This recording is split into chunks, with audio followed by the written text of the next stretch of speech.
नमस्कार, स्वागत है आप सभी का हिंदी खबर में। मैं हूं खुशबू खान और हिंदी खबर पर सबसे बड़ी खबर हरिद्वार से आ रही है और इस वक्त की ये बड़ी खबर है गायत्री परिवार के प्रमुख डॉक्टर प्रणव पांड्या से जुड़ी ये बड़ी खबर है। पांड्या पर रेप के एफआईआर करवाने वाली लड़की कोर्ट पहुंची है। बता दें कोर्ट आई है और रेप पीड़िता के 164 सीआरपीसी के बयान दर्ज किए जाएंगे और वहीं पीड़िता के बयान की भी वीडियो रिकॉर्डिंग भी करवाई जाएगी। पीड़िता ने कोर्ट से वीडियो रिकॉर्डिंग की मांग की थी और पीड़िता के वकील एपी सिंह ने कोर्ट में अर्जी लगाई थी। न्यायाधीश मनीषा शर्मा की कोर्ट में लगाई थी याचिका और कोर्ट में याचिका लगाई गई थी। वकील एपी सिंह और पीड़िता हरिद्वार कोर्ट पहुंच गए हैं और डॉक्टर पांड्या पर 9 मई को रेप की एफआईआर दर्ज कराई गई थी। दिल्ली के विवेक विहार में 0 एफआईआर लिखवाई गई थी और बाद में ये एफआईआर कोतवाली हरिद्वार ट्रांसफर की गई थी। पीएस हरिद्वार एफआईआर नंबर 310, ये एफआईआर नंबर भी आपको बता रहे हैं। उनकी धाराओं में मुकदमा दर्ज किया गया है ये भी बता रहे हैं। 376, 506 और आईपीसी की धारा 34 में मुकदमा दर्ज किया गया। डॉक्टर पांड्या आरोपी, पत्नी शैलबाला पांड्या से आरोपी है। इसमें हिंदी खबर ने सबसे पहले इस मामले को दिखाया था, प्रमुखता से दिखाया था और उस दौरान हिंदी खबर के प्रधान संपादक ने पीड़िता से बात भी की थी। सोशल मीडिया पर भी हमारे खिलाफ भ्रामक प्रचार फैलाया गया था इसके बाद, लेकिन हिंदी खबर सच के साथ खड़ा रहता है, सदा खड़ा रहता है और हमेशा सच दिखाता है। और हिंदी खबर ने इस खबर को प्रमुखता से दिखाया और सच का सामना किया, सच दिखाया। हम किसी पर आरोप नहीं लगाते हैं लेकिन निष्पक्ष खबरें दिखाते हैं। हम बता दें कि शांति कुंज गायत्री तीर्थ परिवार पर पूरा सम्मान करते हैं, उनका पूरा सम्मान करते हैं, लेकिन खबर जो है हम जरूर दिखाएंगे और खबर को हमने दिखाया भी। मगर खबर को दिखाना हमारा कर्म भी है और धर्म भी है और हम अपने धर्म का सही से पालन करते हैं, अपने कर्म का पालन करते हैं। कोई आरोप नहीं लगा रहे हैं हम गायत्री परिवार पर। खबर पर ज्यादा जानकारी के लिए हिंदी खबर के प्रधान संपादक अतुल अग्रवाल लाइव जुड़ गए हैं। तो लड़की ने जो है एक आरोप भी लगाया है, एफआईआर दर्ज हुई है, अब वो कोर्ट में भी पहुंच गई है। जी, अपने आप में एक बहुत बड़ा मामला है। सबसे पहले हिंदी खबर ने इस खबर को दिखाया था, बड़ी प्रमुखता से दिखाया था। तरह तरह के दबाव हमारे ऊपर आए। उसने धर्म की आड़ में आप एक एजेंडा चला रहे हैं, आप मुस्लिम कट्टरपंथियों का शिकार हो रहे हैं, आप ये ना करें, आप वो ना करें। हमने सबकी सुनी, सबको सम्मान देकर उनकी बातें सुनी, लेकिन खबर वही है जो हम दिखा रहे हैं कि विवेक विहार थाना दिल्ली में जो प्रणव पांड्या और उनकी पत्नी जीजी शैलबाला पांड्या के खिलाफ 0 एफआईआर बलात्कार की दर्ज हुई थी। धारा 376, धारा 506, धारा 34 आईपीसी के तहत वो पीएस हरिद्वार कोतवाली में पहुंच गई थी और उसकी जो विवेचना है वो मीना आर्या नाम की एक महिला थाना प्रभारी ने की थी। अब मामला अदालत चला गया है और सुप्रीम कोर्ट ऑफ इंडिया के जो वरिष्ठ वकील हैं एपी सिंह इस पूरे मामले में पीड़िता की तरफ से पैरवी कर रहे हैं। और एक एप्लीकेशन परसों अदालत में मूव की गई थी और उस एप्लीकेशन में कहा गया था कि जब 164 सीआरपीसी के बयान हो पीड़िता के, उसी वक्त वीडियो रिकॉर्डिंग भी कराई जाए, यानी जो बयान दर्ज हो वो इन कैमरा हो, वो कैमरे में सारा रिकॉर्ड किया जाए। और ऐसा तब किया जाता है अमूमन केसेस में जब जो पीड़िता हो उसके हॉस्टाइल हो जाने या उसकी जान को खतरा होने की अवस्था निर्मित होती हो, तब वो एक वीडियो साक्ष्य के तौर पे अदालत के समक्ष ऐसी मांग की जाती है। तो ये बहुत गंभीर मसला है और 164 सीआरपीसी का जो बयान है वो मजिस्ट्रेट के सामने होता है, उसमें पीड़िता होती है सामने और मजिस्ट्रेट होता है, तीसरा कोई भी व्यक्ति वहां नहीं होता। ये बहुत महत्वपूर्ण जो है ये प्रक्रिया होती है और जजमेंट जो है वो 164 के बयान पर बहुत ज्यादा निर्भर करता है। पीड़िता का 164 का बयान होगा। अदालत में पहुंच गए हैं पीड़िता और वो छत्तीसगढ़ की जांजगीर चांपा की रहने वाली हैं और उनके वकील एपी सिंह अपने तमाम जो सहयोगी हैं, चाहे वो गीता चौहान हो, प्रतिमा रानी हो, बीपी सिंह हो, ऋचा सिंह हो और सुरेखा श्रीवास्तव, निशांत राठौर, ये लोग वहां मौजूद हैं।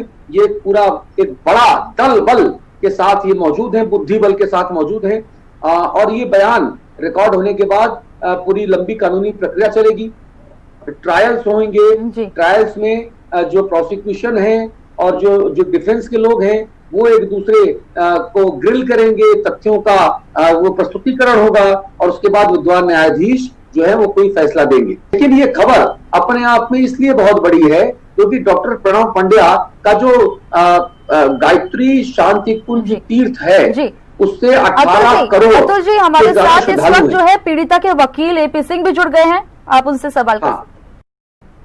एपी सिंह साहब, ये बताइए कि जो कानूनी प्रक्रिया है वो क्या कहती है और अभी आप लोग कहाँ खड़े हैं? हम लोग यहाँ हरिद्वार कोर्ट में हैं, हरिद्वार कोर्ट के कोर्ट परिसर में हैं, न्यायिक परिसर में हैं और बहुत सुंदर लग रहा है, यहाँ लिखा हुआ न्याय का मंदिर हरिद्वार।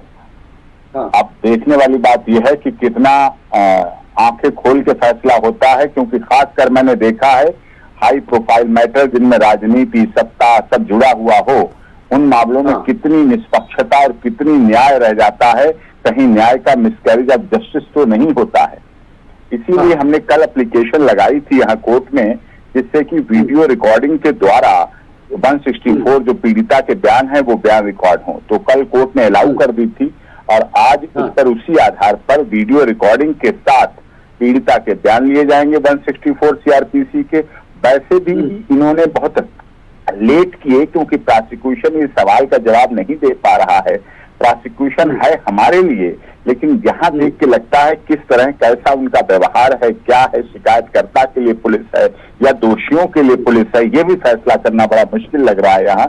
क्योंकि जो राजनीति और सत्ता, धनबल, जनबल, बाहुबल से जुड़े हुए लोग होते हैं, उनको ऐसा तो भारतीय संविधान और आईपीसी ने अधिकार दिया नहीं है कि वो किसी भी बच्चियों का रेप करते रहें और उसके बाद उनको धमकाते रहें, डराते रहें। ये तो अधिकार किसी को नहीं दिया है। एपी सिंह जी, बस मुझे इतना, एपी सिंह जी ठीक है, आपकी बात समझ में आ गई, मुझे इतना बताइए। और डॉक्टर प्रणव पांड्या जैसे दुष्चरित्र लोगों ने इसको बदनाम करने का प्रयास किया है। एपी सिंह ठीक है, आप वकील हैं, अभी फैसला मत सुनाइए। मैं आपसे सिर्फ ये पूछना चाहता हूं कि इस पूरे केस में आज अगर सीआरपीसी 164 के बयान हो गए और वीडियो रिकॉर्डिंग हो गई, उसके बाद आगे क्या होगा? उसके बाद हम आगे का प्रोसेस करेंगे। जो भी प्रोसेस है, हमारी लीगल रेमेडीज हैं, वो हम आगे प्रोसेस करेंगे, वो समय समय पर आपको पता भी चलेगी। जी एपी सिंह जी, आप वही वकील है ना जिन्होंने निर्भया के दोषियों का मुकदमा लड़ा था? जी जी जी जी, वही हूँ जी जी। अब आप निर्भया के दोषियों को आप फांसी के फंदे से बचाने के लिए एक से बढ़कर एक पैंतरा करते हैं और अब आप यहाँ पर जो है पीड़िता के न्याय की दुहाई दे रहे हैं। तब आपको निर्भया के केस में पीड़िता की चिंता नहीं हुई? केस झूठ था, उसमें वो केस झूठ था, इसीलिए उसमें एनजीओ थे, धनबल था। आज बताइए, आज एक पीड़िता है, क्या यहाँ मोमबत्ती, अगरबत्ती, धूपबत्ती चल रही हैं? क्या आज जया प्रदा जी संसद में बोल रही हैं? क्या कोई स्मृति ईरानी जैसी नेता चूड़ियां भेंट कर रही है? कोई तड़प तड़प के इस पीड़िता के लिए चिल्ला रही? ये भी तो 14 साल की थी जब इसके साथ रेप हुआ। मैं न्याय के लिए हूं, जहां कहीं भी न्याय का गला घोटा जाएगा मैं उसके साथ हूं। जी बहुत शुक्रिया एपी सिंह, बहुत धन्यवाद आपका। तो खुशबू, गौर करने वाली बात यह है कि ये वही वकील हैं जो निर्भया केस से हाई प्रोफाइल हो गए। इन्होंने दोषियों को बचाने के लिए एड़ी चोटी लगा दी। इन्होंने निर्भया के साथ जब दरिंदगी हुई, बलात्कार हुआ, तब इन्होंने उसको इग्नोर करते हुए दोषियों का पक्ष लिया, दोषियों के पक्ष में खड़े हो गए, रात रात अदालतें खुलवाई, लेकिन निर्भया के दोषी आखिरकार फांसी के फंदे पे लटक गए। और अब यहां पर इनका उल्टा चरित्र सामने आ रहा है। अब यहां पर ये पीड़िता को इंसाफ दिलाने की बात करते हैं और तब ये पीड़िता को न्याय न मिले, जो बलात्कार के दोषी हैं उनको आजाद कराने के लिए लगे हुए थे। तो खैर ये धंधा है, ये बिजनेस है और मैं उसमें कोई कमेंट नहीं करना चाहता। लेकिन बड़ा सवाल ये है कि डॉक्टर प्रणव पंड्या के खिलाफ जो पीड़िता है, जिसने बलात्कार की एफआईआर दर्ज कराई है, वो किसी भी प्रकार से ना तो झुकने को तैयार है, ना समझौते को तैयार है और अदालत में वीडियो रिकॉर्डिंग की जाए, ये अर्जी जो मूव हुई है, ये अर्जी एक बहुत दूरगामी संदेश जरूर देती है।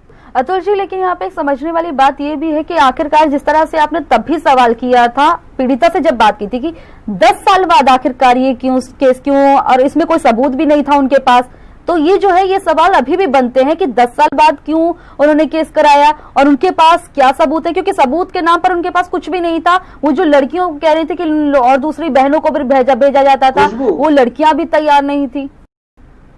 देखिए ऐसा है कि बलात्कार के सभी मामलों में सबूत नहीं होता।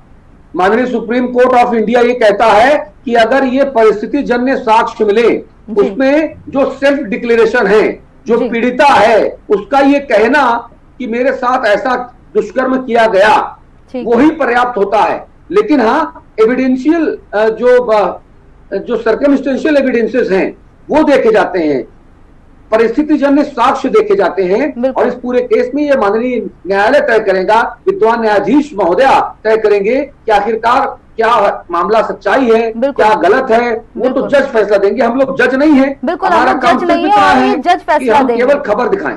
हमने खबर को दिखाया और प्रमुखता से भी दिखाया अतुल जी, और खबर को हमने इस तरीके से दिखाया है कि हमने किसी पर आरोप नहीं लगाया, लेकिन वो आरोपी है। अब कोर्ट फैसला करेगा कि आखिरकार उन्होंने गलत किया है या नहीं, और करेंगे तो सजा जरूर मिलेगी।